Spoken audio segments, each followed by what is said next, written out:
Olá, pessoal, tudo bem? Seja bem-vindo aqui ao canal do YouTube do Instituto Brasileiro de Iridologia e Naturopatia, o IBRIM. Eu sou Paulo Solano, eu sou iridologista e naturopata. Nesse canal, você vai encontrar vídeos sobre a diagnose através do olho, que é a iridologia, e também vai encontrar vídeos relacionados à naturopatia, tratamentos naturais, ok? Bom, eu faço atendimentos em Curitiba, que é o meu consultório, lá na Seclin, na Clínica São Camilo, e também faço atendimentos online, tá bom? E também aqui no IBRIM nós oferecemos curso de iridologia, de formação de novos profissionais, e também oferecemos curso de naturopatia, de tratamentos naturais, de aromaterapia, de biorressonância e outros cursos também no campo mais psicológico. Então, seja bem-vindo. Se você é novo aqui no canal, já peço então que você se inscreva aqui, tá, nesse canal e clica no sininho de notificações para sempre quando tiver vídeo novo, o YouTube vai te avisar que nós postamos um vídeo novo aqui e de repente é um assunto que vai te interessar bastante, tá bom? Muito bem, vamos então ao nosso vídeo de hoje. Hoje, nesse vídeo, eu quero conversar com você em relação ao estômago, né? Como o título fala, eu me preocupo com o teu estômago muito mais do que você imagina. Por quê? Porque muitas patologias nós vamos encontrar o início do tratamento de sucesso lá no teu estômago, que é o que você vai perceber aqui nessa minha fala de hoje. Muitas das questões têm a ver com o estômago. Primeiramente, eu quero apresentar para vocês como que eu vejo o estômago de uma pessoa sem fazer uma endoscopia. Sim, eu consigo ver o estômago da pessoa no olho dela. Esse estudo se chama iridologia. É um estudo desde 1830, vamos colocar assim como uma ciência lá na Hungria, uma ciência europeia. Mas é claro, né? A origem é muito antiga, muito mais que isso. Entre os caldeus, babilônios, egípcios, essa ciência já estava sendo colocada em cerâmicas, né? Em estruturas relacionando o corpo com o olho, tá bom? Mas se você é novo nesse assunto, eu quero te apresentar essa ciência maravilhosa. Vamos lá. Então, primeiramente, eu quero lembrar para vocês que o estômago, ele está nessa porção. Está um pouquinho mais para o lado esquerdo, né, aqui do nosso corpo, mas é interessante porque essa imagem, eu estou querendo mostrar para você, que aqui desde a boca, né, o nosso tubo digestório, vamos colocar assim, ele é interessante porque ele começa aqui na boca e ele termina lá no ânus. Então é um tubo que vem da boca, chega aqui no esôfago, né, nesse tubo que nós temos aqui, que muitas pessoas têm esofagite, muitas vezes, né? E ele chega no estômago através de uma válvula aqui, né, que faz esse fechamento para que não volte o ácido, essa válvula é chamada de válvula cárdia. E aqui nós temos o estômago, e aqui, saindo do estômago, entrando no intestino, nós temos a válvula piloro. Então, tem pessoas que têm problemas também em relação a essa válvula, e vai acabar, então, voltando o ácido, muitas vezes vai ficar voltando substâncias aqui do intestino, dando muitas vezes um aroma nada agradável para essa pessoa. E ela vai perceber isso se ela tiver algum problema aqui na válvula piloro. Bom, e depois a gente tem o intestino delgado, essa aqui é a primeira porção, que é o duodeno, né? Ele tem esse nome porque tem um tamanho de 12 dedos, mais ou menos, mas ele tem um formato de um C. E daí nós vamos ter lá o jejuno e o íleo, que é a parte final do intestino delgado. Daí nós entramos no intestino grosso, que nós temos aqui o seco, né, que é um fundo cego, o apêndice, o cólon ascendente, transverso, descendente, sigmoide, reto e ânus. Bom, se eu te disser que todo esse aparelho digestório nós conseguimos ver no olho de uma pessoa. Sim, nós conseguimos ver tudo isso. Nessa imagem, e eu sempre mostro isso aqui aos alunos na formação de iridologia, aqui nós temos pintadas algumas dessas áreas do sistema digestório.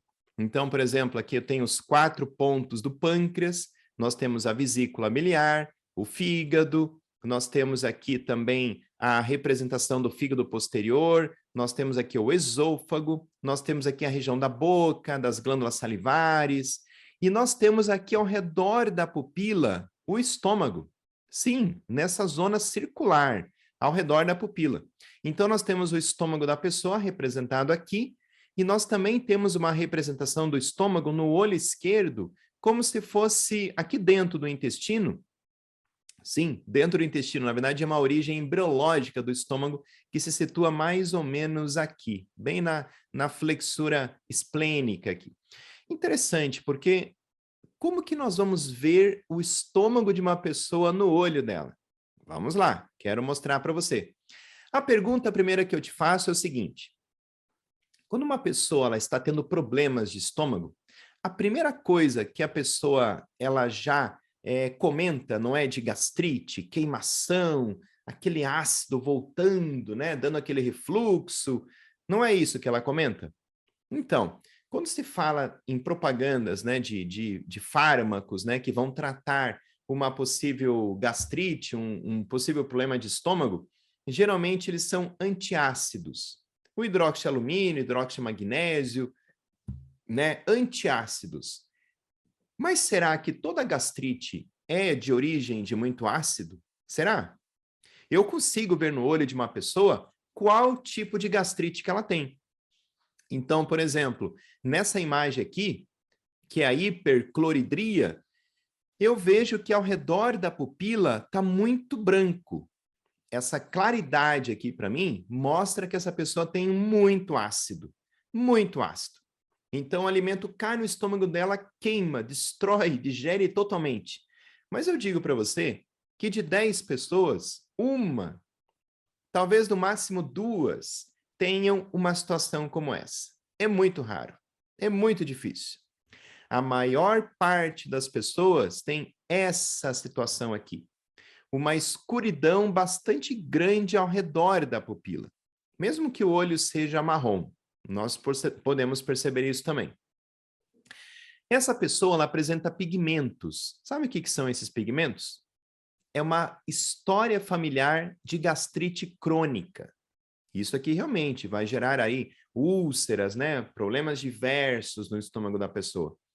Mas na maior parte das vezes, o que nós percebemos é uma hipocloridria. A pessoa tem baixa produção de ácido.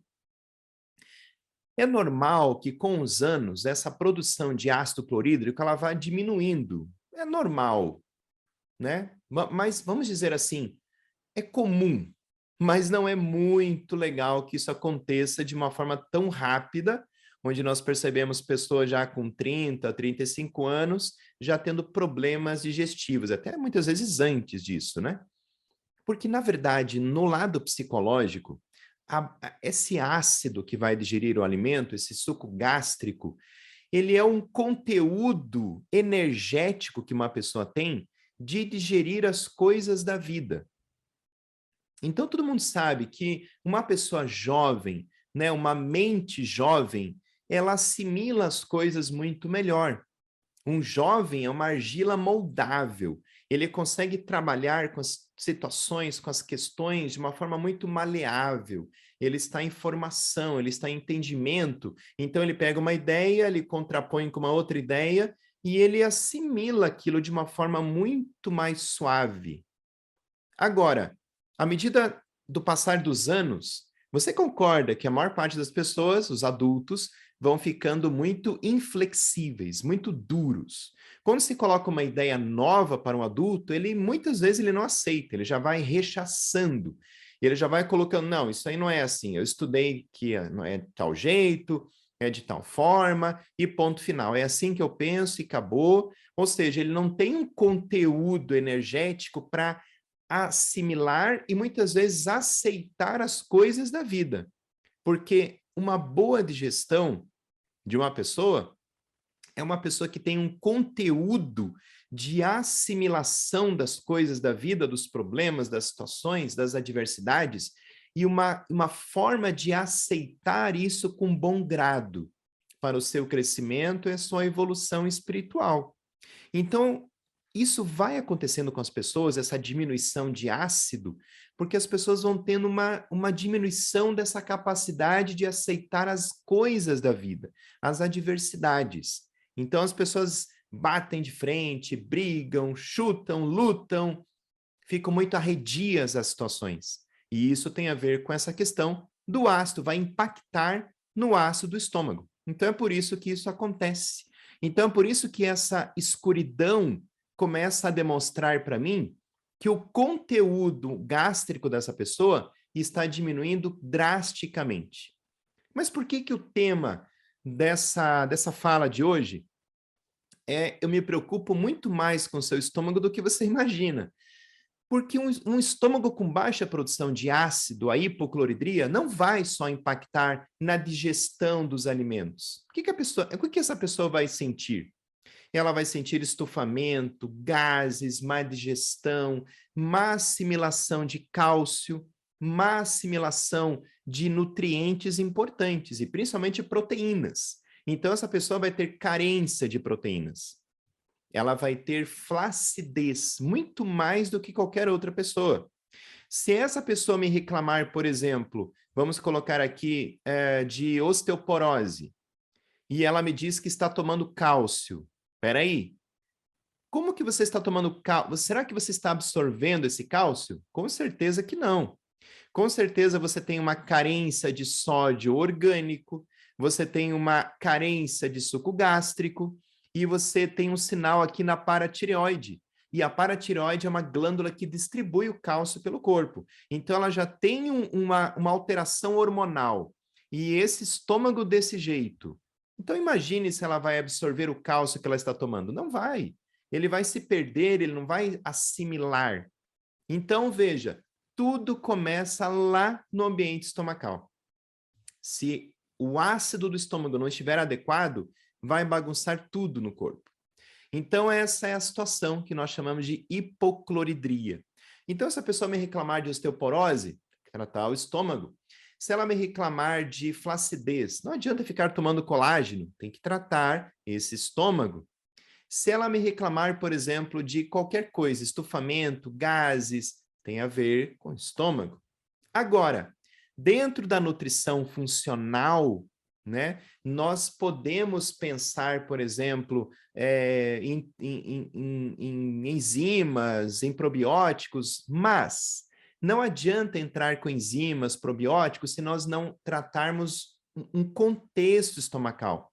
O triptofano, por exemplo, ele vai ajudar a regenerar a mucosa gástrica, porque ele vai se converter em melatonina no estômago. Sim, o estômago precisa de melatonina.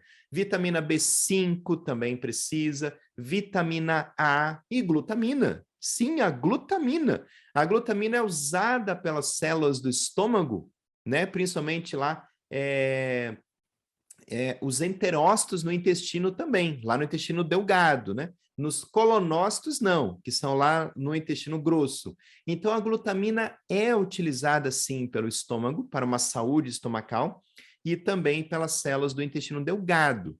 Mas, antes de tudo isso, tem uma coisa muito importante a equilibrar no estômago, que é a acidez. Agora, como que a pessoa se sente quando ela come muita proteína? Proteína que eu falo é proteína animal, proteína vegetal, todas as proteínas. Tem pessoas que passam mal, estufam, dão gases, né? Muitos gases, porque o estômago não está digerindo direito as coisas. Tem pessoas que têm lá, por exemplo, elas comem brócolis, comem amêndoas, castanhas, e elas já não passam bem com isso, porque a proteína não é que ela é pesada, é que o estômago da pessoa não está conseguindo digerir nada de proteína. Um feijão preto, por exemplo, ela já estufa, já dá gases, né? Porque o resultado de um estômago lento é o estufamento. Agora, se fala muito hoje em dia de disbiose, né? De disbiose. Eu digo para vocês que tudo começa aqui no estômago. Por quê? Porque se tiver uma baixa produção de ácido, vai aumentar o número de bactérias aqui no intestino, bactérias patógenas. Nós temos mais ou menos 1.000 bactérias por ml de suco gástrico. Se há uma diminuição do ácido, as bactérias patógenas vão aumentar. E essa superpopulação bacteriana estomacal vai começar a bagunçar tudo. Então, por exemplo, fala-se muito da disbiose, né, da questão intestinal. E é verdade, essa superpopulação bacteriana no intestino, ela já começou lá no estômago. Então, tem que tratar o estômago primeiro, é o primeiro de tudo, né? Então, fala-se muito de doenças autoimunes geradas por disbiose, e é verdade. Se nós não tratarmos o ambiente estomacal, vai impactar em uma série de coisas. Fala-se muito de osteoporose, eu já comentei com vocês, que a osteoporose é essa fragilidade óssea, né? Mas que tem que tratar o estômago primeiro, senão o cálcio não vai ser absorvido. E, além do mais, qual cálcio que a pessoa está tomando? É muito importante prestar atenção nisso. Demência. Demência tem muita ligação com a vitamina B12. Mas espera aí, se a pessoa tiver baixa produção de ácido, a hipocloridria, o fator intrínseco lá no ilho, lá no intestino, ele não vai se ligar à vitamina B12. Isso acontece por causa do aumento da população bacteriana lá no estômago. Então, todo esse impacto que vai ter na vitamina B12, na assimilação dela lá na parte terminal do ilho, pode gerar no futuro uma demência, um Alzheimer, uma questão aí mais, né, cerebral. É verdade, tem origem lá no estômago. Então, quando que você ia imaginar que o estômago é responsável por tantas coisas assim, né?